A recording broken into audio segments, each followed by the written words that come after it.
Good evening and welcome to today's Tropics for August 2nd, 2020. Please note, I'm not a meteorologist, and this video is just a collection of my thoughts and opinions about the storm I'm talking about.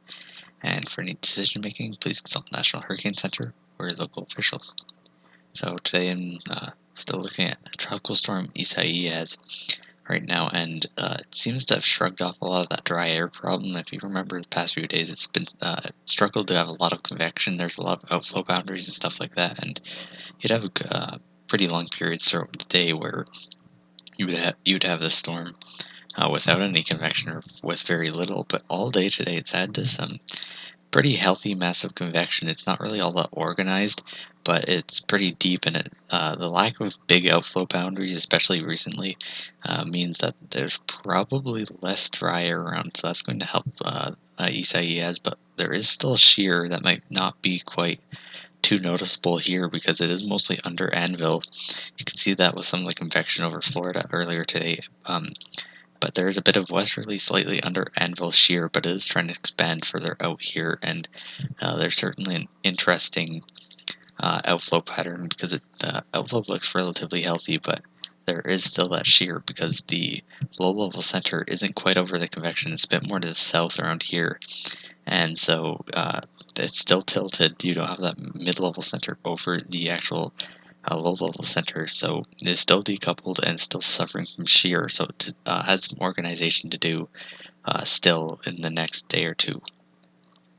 Looking at the infrared imagery here, you can see the convection is pretty deep. There's a large area of negative 70 degree Celsius temperatures for the cloud tops here, with a little bit of negative 80 around here, but again, it's pretty healthy mass of convection, and it's been persistent all day, and we've seen the storm, despite its structural issues, actually slightly deepen throughout the day. It's now down to around 994 millibars, it looks like, so it is slowly intensifying, and it's also shifted a bit east too, based on recon observations. So while there are still impacts ahead for Florida, and you should still be prepared for some of the effects of Isaias, it doesn't look like there will be a direct landfall. Instead, the next place to watch would definitely be further north, up in the Carolinas. Looking at water vapor, you can see this broad area of southwesterly flow aloft to the northwest of the storm, and that is the trough that's coming and trying to pick Isaias up and make it travel the same way. And it will be tapping into this area of upper level flow in the next day or two, and we might see some intensification because the interaction looks relatively favorable, but we'll really have to see. Right now there is a westerly flow into the storm, but at the same time there's also some decent southerly flow that we weren't seeing until lately, but the anticyclone has moved to a different place that allows some of this while also shearing from the west, and you're also seeing still that healthy shear or healthy outflow to the north and some to the east. So it looks relatively healthy, but it is definitely still sheared, and it's not a super well organized system. Radar can tell us this. You can see this pretty good looking mid-level center, so it is a strong mid-level center centered right here, but the low-level center is closer to here, so it's still to the south, and it is still decoupled, decoupled to the south, so that is a sign of that shear still trying to keep it decoupled, but it's gotten closer because there is still heavy convection that's trying to get them closer together. But since Isaias is a stronger storm, it's going to have more trouble, and it's going to be a messier process, and that's what we've been seeing. We'll have to see if it can try to couple in the next day or so, while shear becomes a bit less of a problem, and that might foreshadow a bit of intensification as it approaches the coast of Carolinas. Luckily today, alongside radar observations, we've also had a lot of recon planes in the storm today, so we can really track in real time how the structure of the storm is and how it is evolving and which way it is going. A recent drop sonde about a little less than an hour ago from when I'm recording dropped in the center or just south of the center based on these westerly winds here, found 995 millibars at the surface, but it did have a wind of near 10 knots, 7 knots, but near 10 knots. So that justifies a pressure of maybe 994 to 995 millibars, somewhere around there, as a true minimum pressure. And you can see, even though it's a little bit south, you can see it's definitely not in the middle like you'd expect with a well-developed system like right here. Instead, you have it much more biased to the south of the convection. That is partially due to that shear that is keeping it decoupled and not allowing the convection to actually fire directly over. So you are still seeing that slight intensification from this morning and yesterday. But this is really all you can get, because when the structure is tilted like this, the drop in efficiency of latent heating means it's really, really hard, even with deep convection, to intensify rapidly. So for it to intensify, it would definitely need to get its structure more intact. However, even with these structural issues, there's still high wind, especially in the main convective blob here.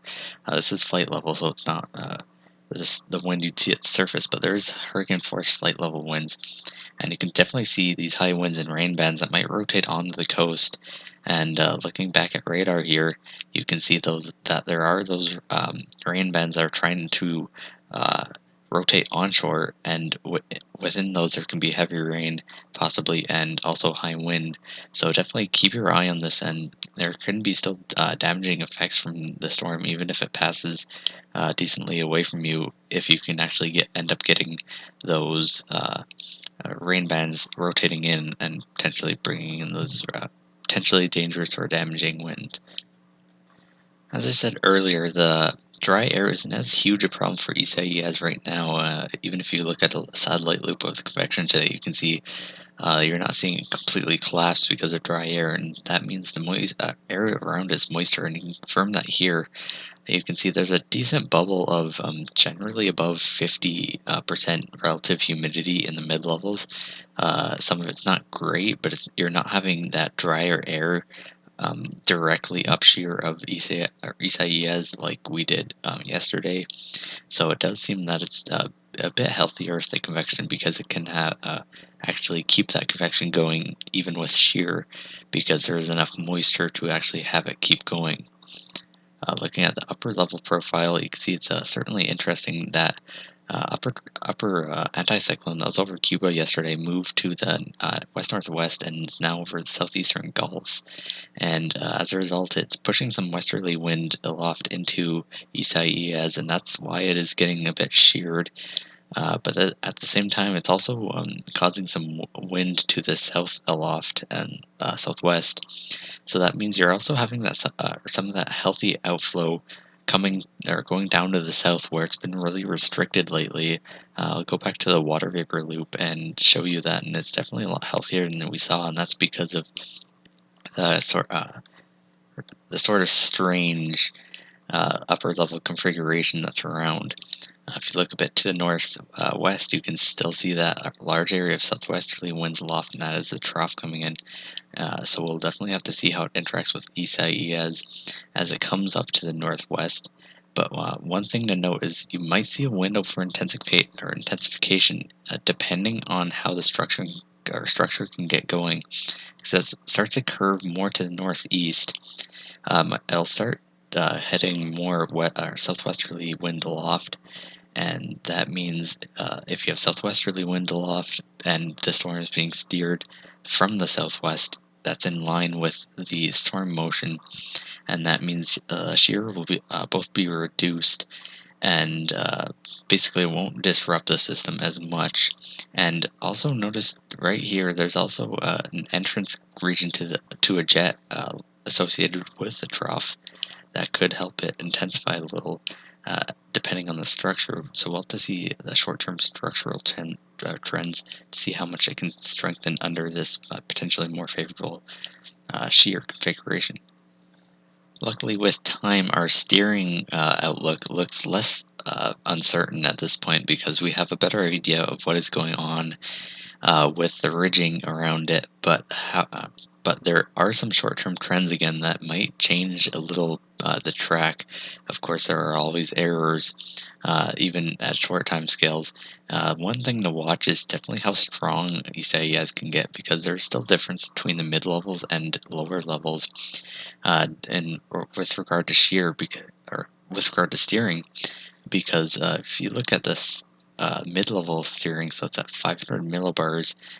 You can see right now there's that trough to the northwest, and that is trying to steer Isaias at that level more to the northeast or north-northeast.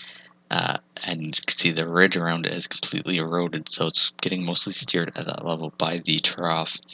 However, looking at the ridging at lower levels, it has also eroded some. If you notice here, the trough is trying to dig down here, but the problem is it still hasn't done that enough for the flow to turn more westerly at low levels, so it's more like north-northwesterly type of track, at least at this level.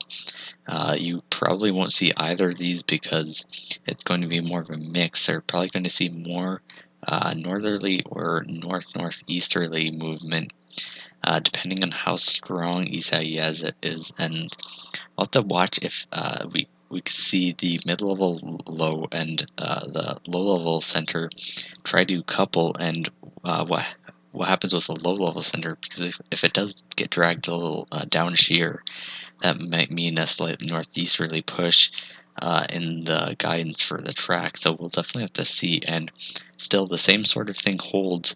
A stronger storm will tend to be more east and have more time over water, and vice versa, because this ridge is taking longer at the low level to erode from the trough, but further up that's not the case. So obviously stronger storm is going to feel more of this trough, and thus get steered more to the east if it is a stronger storm.